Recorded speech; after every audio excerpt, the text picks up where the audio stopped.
அனைவருக்கும் வணக்கம். தெய்வீக பலன்கள் சேனல் சார்பாக தங்களை அன்புடன் வரவேற்கிறோம்.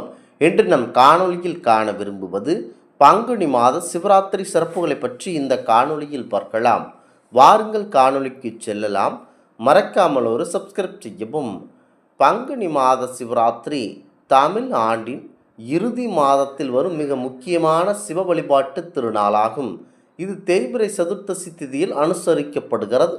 இந்த நாளில் விரதம் இருந்து சிவதரிசனம் செய்வதன் மூலம் ஓராண்டு முழுவதும் சிவராத்திரி விரதம் இருந்த பலன் வேண்டிய வரன்களும் தடைகளும் நீங்கி மகிழ்ச்சியான வாழ்வும் கிட்டும் என்பது முழுமையான ஐதீகமாகும். குறிப்பாக சிவராத்திரி என்று சொன்னாலேயே அது மனதில் நினைத்திருக்கிறது சிவராத்திரி விரதம்தான். சிவராத்திரி என்று சொன்னாலேயே மனதில் நினைந்து வரும் மிக முக்கியமானதாகும். பிரதோஷம் என்று சிவ வழிபாடு செய்து விரதம் இருந்து மாலையில் நடக்கும் சிவ பூஜையில் கலந்து கொள்வது நன்மை தரும் என்பது அனைவருக்கும் தவிரும். இது தவிர பிரதோஷத்தன்று வேறு என்னென்ன செய்தால் அனைத்தும் நல்லபடியாக நடைபெறும் என தெரிந்து கொண்டோம். அதற்கு இணையானதுதான் இந்த சிவராத்திரி விரதம். முக்கியமாக அண்ணாமலையார் கோவிலுக்கு சென்று சிவாலயங்கள் நந்தி பகவானுக்கு சிறு அபிஷேக ஆராதனை நடைபெறும். அதாவது அன்று முழுவதும் உபவாசம், உணவு தவிர்த்தலிருந்து இரவு முழுவதும் கண்விழித்திருந்து சிவாலயங்கள் நடைபெறும் 4 ஜாம பூஜைகளிலும் பங்கேற்பது சிவராத்திரியின் முழு சிறப்பம்சம். இந்த நாளில் சிவனை வழிபட்டால் கணவன் மனைவியிடையே ஒற்றுமை கூடும், திருமண தடைகள் நீங்கும் மற்றும் குடும்பத்தில் வளம் பெருகும்.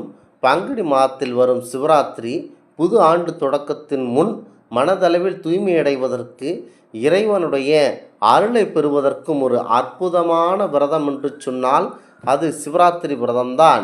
சிவராத்திரி விரதம் இருக்கும் என்று, அதாவது இன்றாவது சாப்பிடக்கூடாது, ஒரு நாள் முழுவதும் உபவாசம் இருந்து மனதை சிவனின் மீது மட்டுமே வைத்து இரவு முழுவதும் தூங்காமல் கண் விழித்திருந்து சிவாலயங்களில் இருக்க வேண்டும்.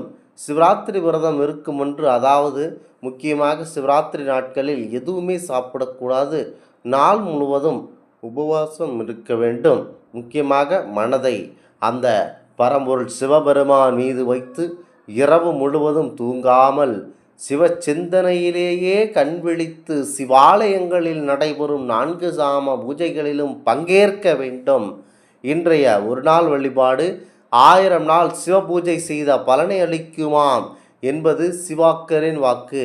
சிவராத்திரி அன்று இரவு முழுவதும் கண்விழித்து சுவாமியை தரிசனம் செய்துவிட்டு வழிபாடு செய்ய முடியாவிட்டால் கூட லிங்கோத்பவ காலமாகிய இரவு 11:30 மணி முதல் 1 மணி வரை உள்ள காலத்திலாவது சிவ தரிசனம் செய்து வழிபாடு செய்ய வேண்டும்.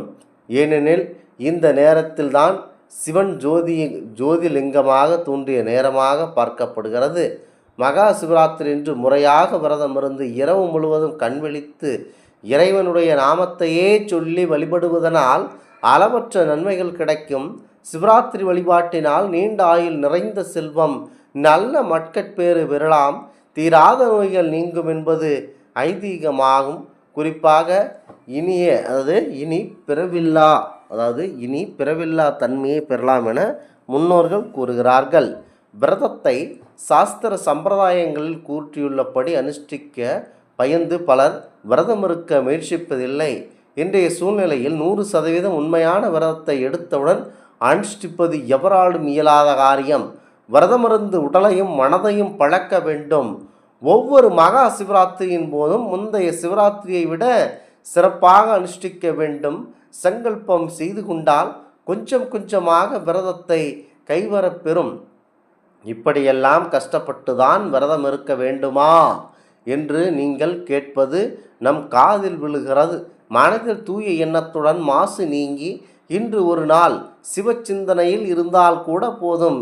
இரவில் கண்விழித்து விரதம் இருக்க முடியாதவர்கள் நாளை முழுவதும் உபவாசம் இருந்து மாலை தங்கள் வீட்டின் அருகில் உள்ள சிவாலயம் சென்று முதல் கால பூஜையாவது கண்டு இன்புற்று மற்றவர்கள் கண்டிப்பாக 4 கால பூஜையும் பார்க்கலாம்.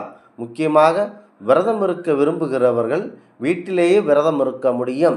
ஏனென்றால் நிச்சயமாக முடியும். கோவிலுக்கு செல்லாமலேயே வீட்டில் விரதம் இருப்பவர்கள் திருவிளையாடல், திருவருட்செல்வர், கந்தர் கருணை போன்ற பக்தி படங்களை பார்த்தும் சிவபுராணம், கந்தபுராணம், திருவிளையாடல் புராணம், பெரிய புராணம் போன்ற பொக்கிஷங்களை படித்தும் சிவசிந்தனையில் இருக்கலாம். அனைத்து புண்ணிய பலன்களையும் சிவராத்திரி பூஜை தந்துவிடும். அறிந்து பாவங்களை செய்திருந்தாலும் அறியாமல் பாவங்கள் செய்திருந்தாலும் அனைத்து பாவங்களையும் கர்ம வினைகளையும் அழித்து விடுமாம் இந்த சிவராத்திரி விரதம். சித்திரை மாதத்தில் வரும் 2 சிவராத்திரிகளிலும் ஒருவன் ஒருத்தி தனது ஆயுள் முழுவதும் செய்து வந்தால் அங்கங்களின் குறைகள் நீங்கும். உடலில் உள்ள குறைகள் நீக்கப்பட்டு ருத்ரகணங்கள் வந்து சிவலோகத்திற்கு அழைத்து செல்லுமாம். மாசி மாதத்தில் வரும் 2 சிவராத்திரி பூஜைகள் ஆயுள் முழுக்க செய்தால் நாம் சாப்பிடுகின்ற மருந்து நம் உடலில் ஒட்டும்.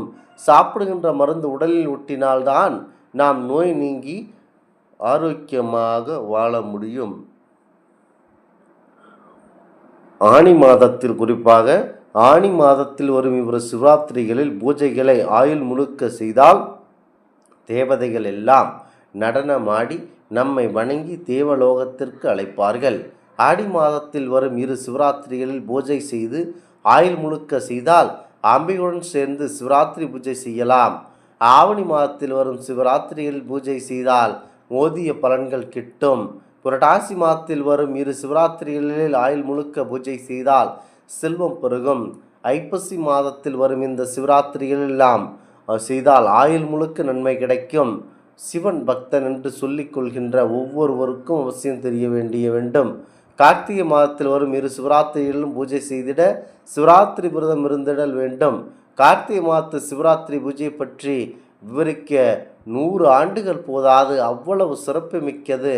மார்கழி மாதத்தில் வரும் 2 சிவராத்திரி பூஜை ஆயுள் முழுக்க செய்தால் பிறருக்காக தவறுகள் செய்ய மாட்டார்கள்.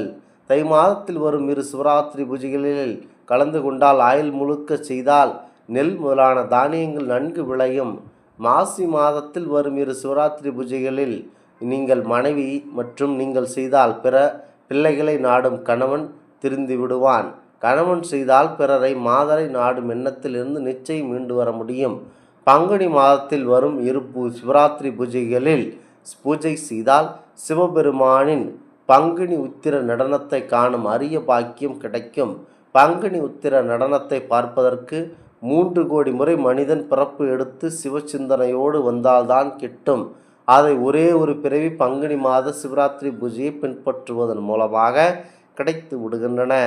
இந்த ஆன்மீக தகவல் உங்களுக்கு பிடித்து இருந்தால் தெய்வீக பலன்கள் சேனலை கண்டிப்பாக சப்ஸ்கிரைப் செய்து கொள்ளவும்.